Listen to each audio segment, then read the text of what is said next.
show y'all something. And I know y'all be thinking, that nigga had this shirt on for 3 or 4 days. Nah, I just got different shirts, the same kind of shirt. I just happen to like this shirt. So I would buy several pairs of these shirts because I like how they look. I'll get two good wears out of the shirt. After I wear them twice, I throw them away. Because, you know, they get that deodorant shit on them, I just throw them away. But anyway, take a chick that's making like, you know, she making like 6 or 7 figures, right? And she'll sit and say, you know, they'll sit and say, these sisters will turn around and say, they leaps and bounds over black men, right? They always, that's the nerve that they'll tell you. They making 100K, nigga, you ain't making number 30 or 40,000 a year, nigga, you suffer. Well, come to think about it, not really, because I'm gonna show you where they actually winning. Them brothers actually winning. Okay, take a chick. They got a college degree. She got 3 or 4 degrees, a bachelor's and what? In communication, bullshit degree. Bachelor's in sociology, social studies, bullshit degree. Then she got a master's in bullshit, another bullshit degree. So she might get a job as a consultant or some shit like that, basically a bullshit ass job, and she may make 100,000 a year in a corporate job in marketing or some shit. So keep in mind, a lot of these chicks that got degrees, career women, they got student loan debt up the ass due to inflation. Inflation whooping their ass. I'm just talking about a single woman. I'm not even talking about women that got children, because that's a whole other goddamn discussion on that, women with children. But you got this a single black woman. She making and kicking ass, no doubt about it. But she getting her ass whooped by student college debt. She might own a house. A lot of you chicks, they brag, I own my own house, I got my own car, blah, blah, yada, yada, yada. So I gotta find a nigga on my level. So, okay, nigga, you ain't on my level making 45,000 a year. And she's right. That brother's not on her level. But you know what? It's something that brother got that you don't have. That brother got way more mobility than you. You know why? Because you gotta pay off student loan debt. Gotta pay that off. You gotta pay a mortgage. You gotta pay a car note. You gotta pay all that shit. That, you know, so that can make you got, then y'all spending habits are atrocious. Y'all go buy bags and shit like that. Where, check this out, a guy making 30 or 40,000 a year doing construction. He might be living in an apartment, a 3-bedroom apartment with other brothers, you know, they kicking it, a bachelor pad. So all of them chip their money in. Now, every time a brother stay in a bachelor pad, first thing black women want to do, them niggas gay, but when women do it, ain't nothing gay about it. I stayed in a bachelor pad with a whole bunch of guys. We kicked it, played video games, played cards and shit, had chicks over. It's a bachelor pad. That's what a bachelor pad is all about. So we all stayed together. We chipped in on groceries and shit like that, and we had money. You know, we had money in our pocket. So you have that dynamic where these brothers out, you know, they just got money out their ass because they don't have to blow money on money, but they ain't doing shit to try to impress some shit. They ain't doing shit to impress, they living their life. And if they become, a lot of times those guys become successful in their own right, they eventually grow apart and they get older and they start making more money, acquiring more things. But them brothers are actually winning because they don't have children. They don't have all the worries of trying to keep up with nobody. They ain't trying to keep up with trying to buy the latest fashion. You know, niggas might buy a pair of Jordan.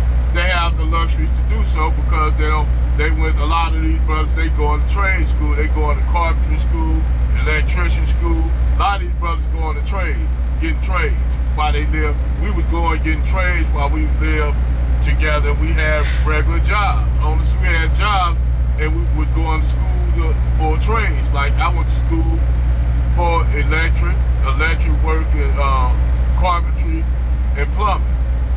So I got licenses in those 3 industries. So, other than trucking.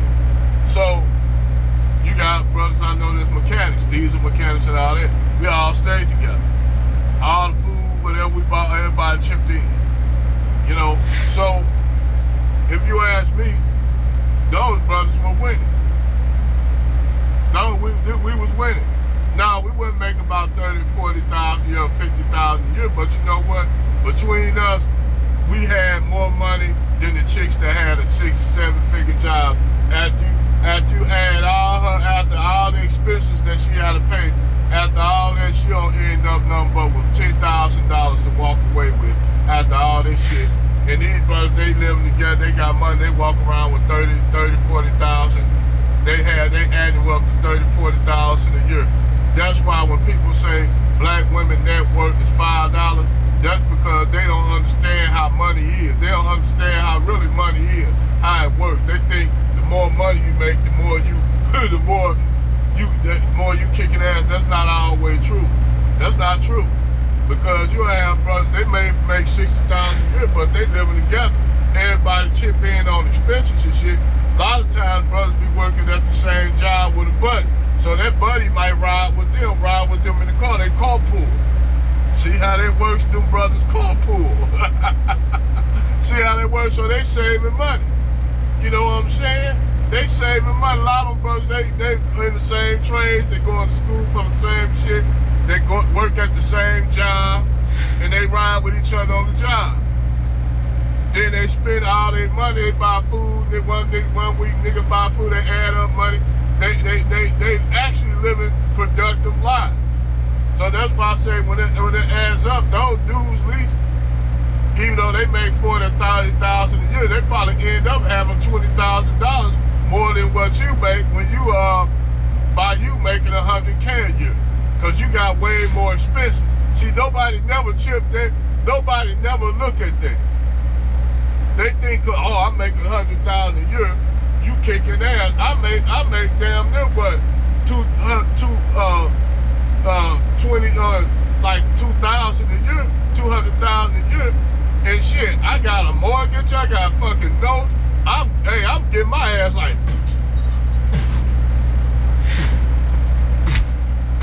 Real shit.